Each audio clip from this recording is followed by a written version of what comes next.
morning here. I am en route to go service the red W9 up where the driver parks it, so it's serviced up and ready to go for him whenever he comes in to hit the road this morning. It's about a 2.5 hour road trip up there, but it seems cheaper for me to run up there in a service truck than to have him bring it down to us, especially since we don't really have a shop to work in. And if he brings it down to the farm or to the house or anywhere, he'll still be working outside, so might as well save that fuel cash. Put my lazy donkey out there to do the running myself.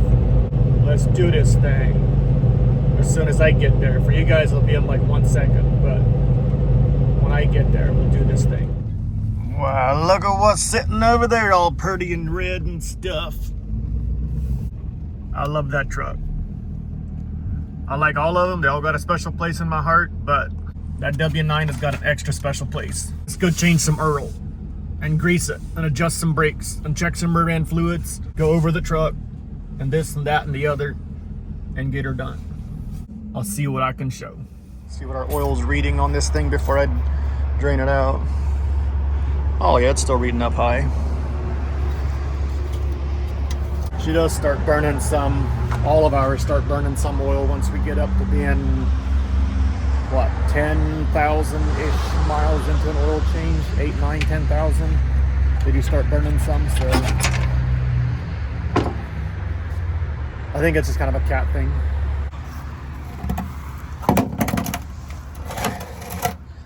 If you're a farmer, you might recognize this tub. It's a mineral tub with the top cut off. Let's save the cash where you can. 1.5 wrench, grease rag, and this thing. Let the dirty juices flow.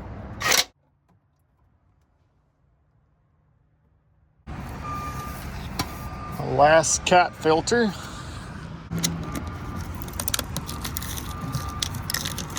Hey, don't just throw your trash in the parking lot, driver.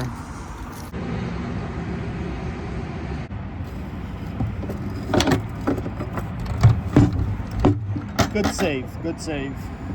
I don't fill them all the way up, but I do try to go a good halfway. That way it's a little less pumping it's got to do before the oil starts circling through. Broke my 1/2-inch drive and never replaced it. Wow, that sucker is tight. Mama. I'd say, I wonder who the idiot was that changed oil last time, but I remember it was me.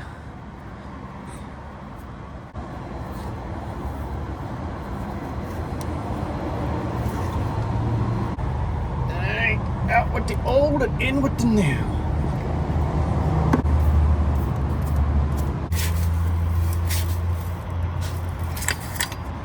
Wipe that grease off.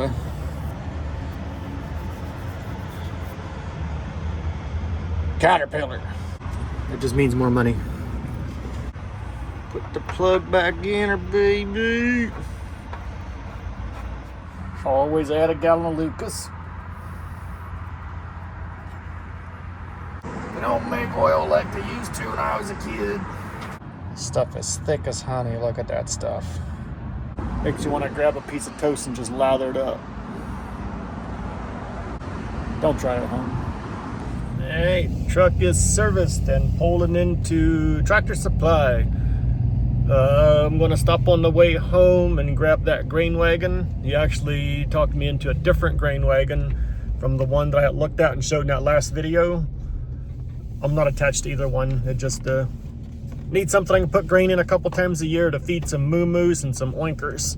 I forgot to grab a pin for the hitch to hook it onto the back of the truck to pull it back home with me, so I'm gonna run in here and grab a pin. I'm gonna say this will work.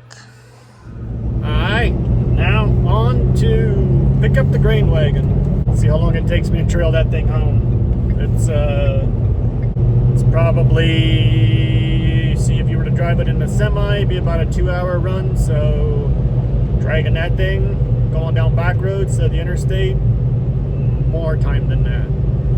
But that's alright. I'll take it. I'm excited about it. Have something to put grain in instead of freaking carrying everything home in the feed sacks every couple of weeks.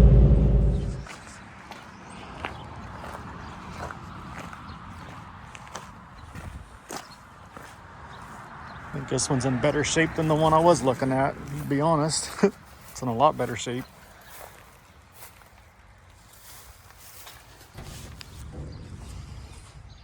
I'll take it, take it.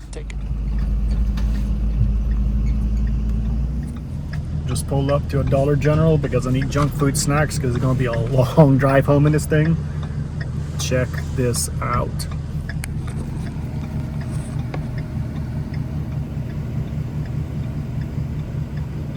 Bro, how about you bring a shovel and clean up some horse shit? That's a lot of horse poop.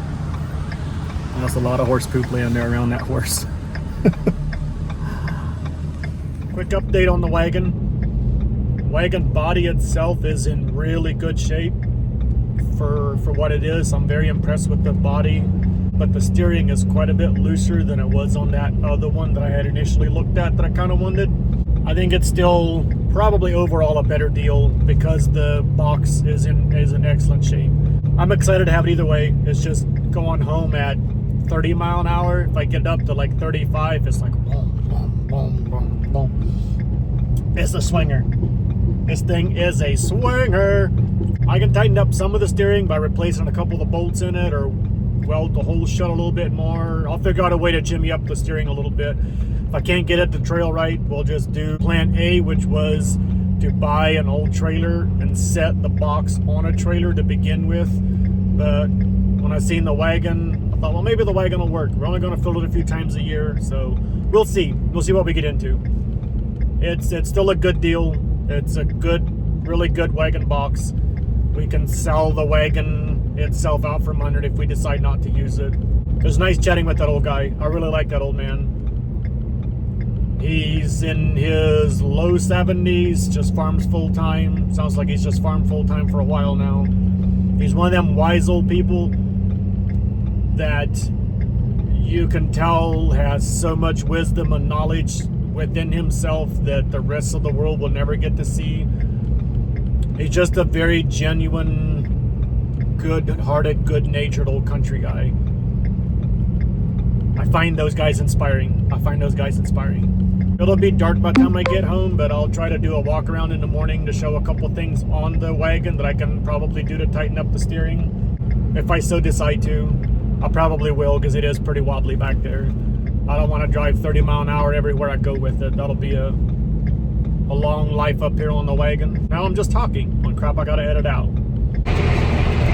We got rain!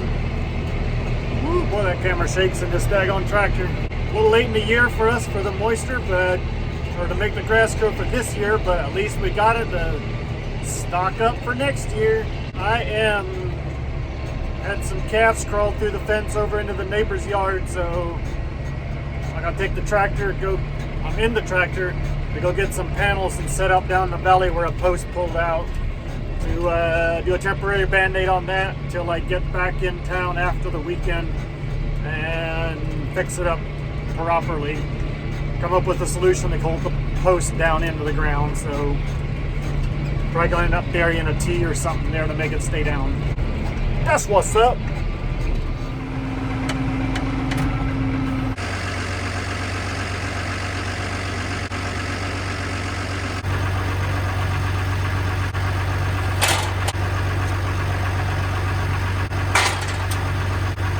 See this thing?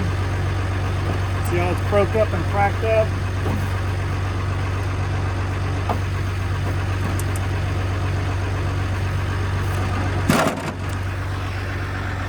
That thing took a hit for the team when my bull tried to get the wife.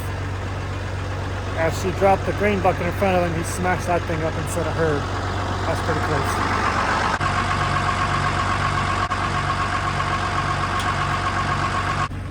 Show you guys our pond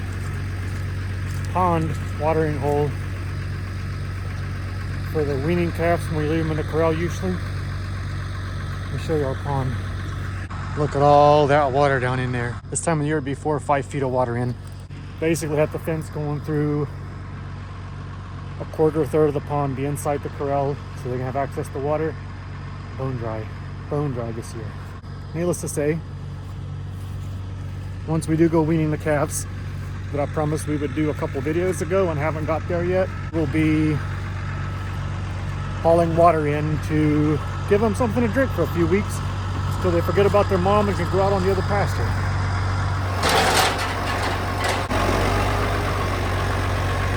Got us about I don't know, maybe a quarter mile walk back across the field, quarter to half mile where we're going to set these up.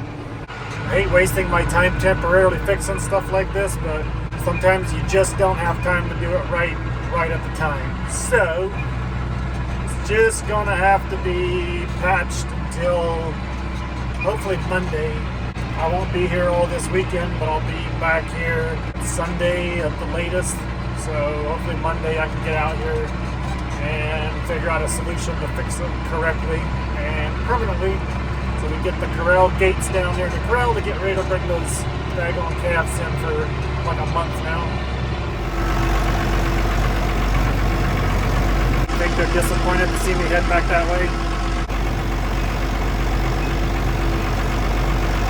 That's old Miss Mutter laying there chewing her cud without a care in the world.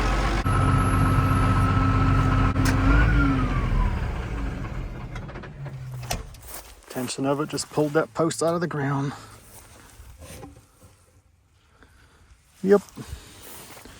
Judging by the footprints, that's definitely the entrance to the crime scene.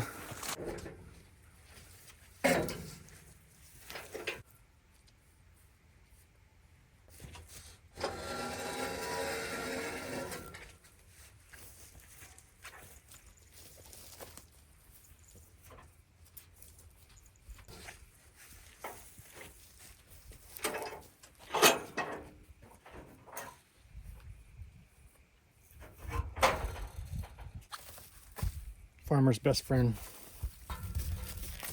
Use twine string.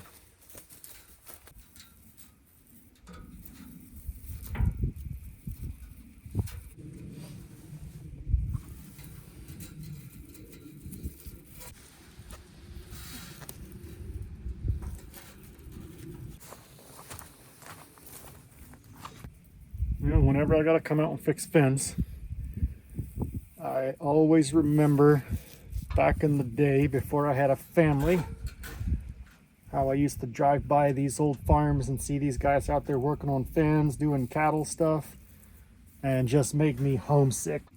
Don't like cattle getting out, but I enjoy every moment of whatever I'm doing with them or for them. It's therapy, even if it's stressful, it's still therapy. That'll hold them in for a few days. Need to get him weaned and out of this field anyway. Grass is running out. Mom's going to be starting to give birth here again by February, March. So it's time to get the babies off and out of there. Let the moms rest a couple months to bring on the new babies. Let's go put out some hay bales.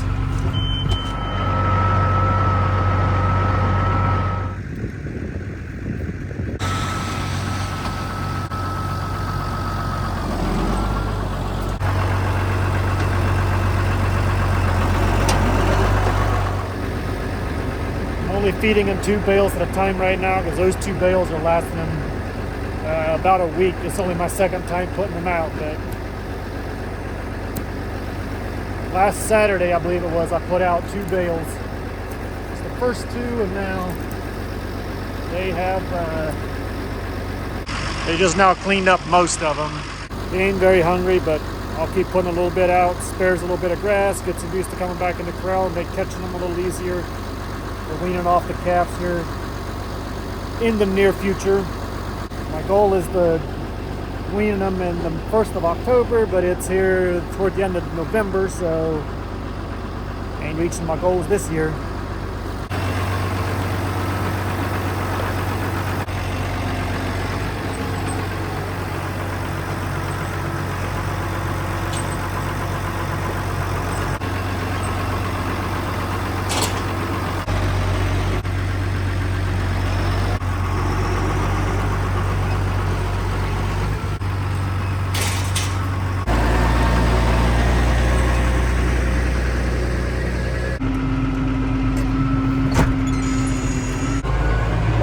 rain coming down.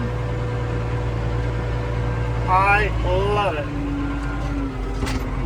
Dry as it's been this year, it'll be a long time before I complain about getting wet again.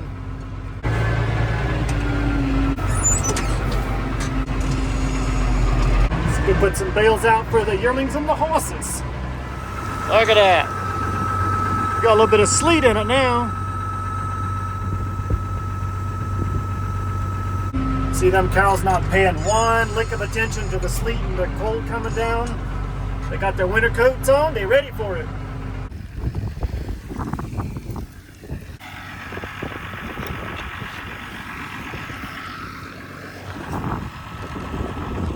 See a little blinky blinky.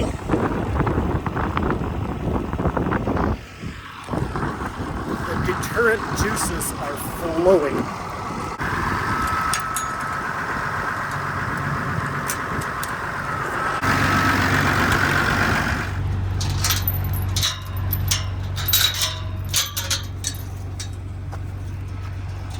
Hey kiddos.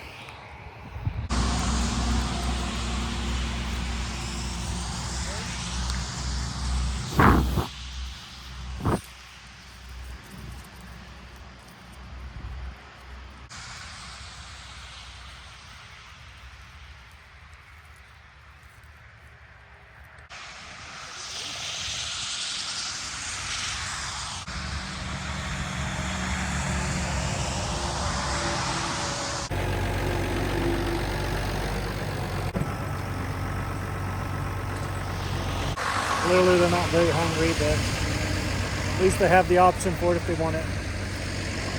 I'm gonna go drive around, see if I can find the yearlings to make sure they're all still in and okay.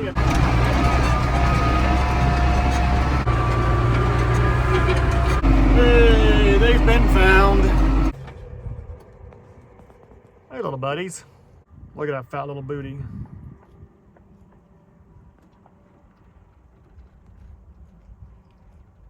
Don't care for either one of those with horns. Those will both have to go to the sale. I'm not super crazy over that black heifer stepping away there, but I want to keep her for a cow. I do like that other red one with horns, and then that big steer's got to go too. Still a decent amount of vegetation over here. It's going to get it all brush hogged, but then the brush hog broke and time got busy, and now I will leave it to do first thing in the spring because I want to leave as much cover and as much grass here as I can, because as the weather gets warmer there will be a little bit of greenery coming up from the bottom again. So look at these things walking up to me to hear me talking. Apparently a bale spear makes a great neck scratcher. Time to go back to the house. Go show you guys that grain wagon real quick before I end this video. Later, little alligators. Yeah, look at all that grass. Yearlings will be out of this here pretty shortly, but we're going to bring them calves we're getting ready to wean. We'll dump them in over here, so that'll be a decent amount for them to eat. I expect they won't eat a whole lot of hay with that much grass still underneath this stuff, so which is good. They'll do much better digging through that than they will on the hay. They'll be a little bit bigger in the spring, which means they'll be a little bit bigger next fall, which means a little bit more cash. Except for the heifers, we'll probably hold at least all the nicer heifers back out of next year again, trying to grow the herd. Ideally, I'd like to get back up to about 100 or so. Should say back up to. Our peak was at like 45. And the prices dropped, life got busy, starting our own business. Now that the business is a little more established, I would like to build up to 100, I should say. All right, here is the grain wagon we did end up with. Tires started coming apart on me while I was bringing it down. Other ones seem to be good though. Steering does have a decent amount of play in it.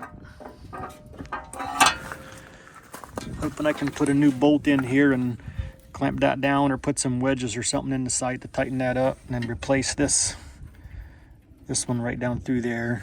And then that one right there's got some play in it also. Box itself is in much better shape. The other one wasn't in bad shape, but this one's definitely in better. I'm not crazy over the door opener. The thing is pretty stubborn to work, but think about putting a divider down the center of the box anyway, which means I'll cut that lid in half.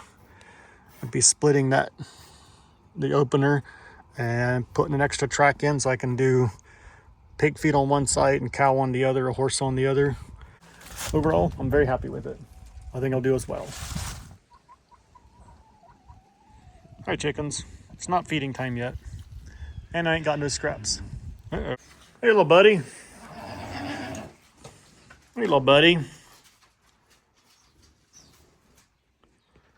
Why don't you stand inside where it's dry, you doofus?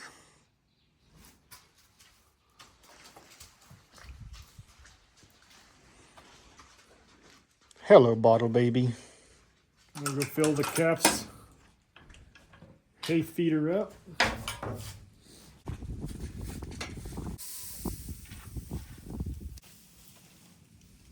All right, critters are fed. Everything's got feed out in the fields. With that, I'm gonna wrap this video up. I gotta go take a shower, pack me some food, pick up a rental car, and do a long trip, about 9 hours across the country, to go do a podcast. I got my first invite to a podcast. Ian Bick. I don't know when it comes out, but we go to record it tomorrow. I'm excited. I'm nervous. I've never went in a public stage like that, told my life story, but here she goes. Look him up. It's completely different from anything I do.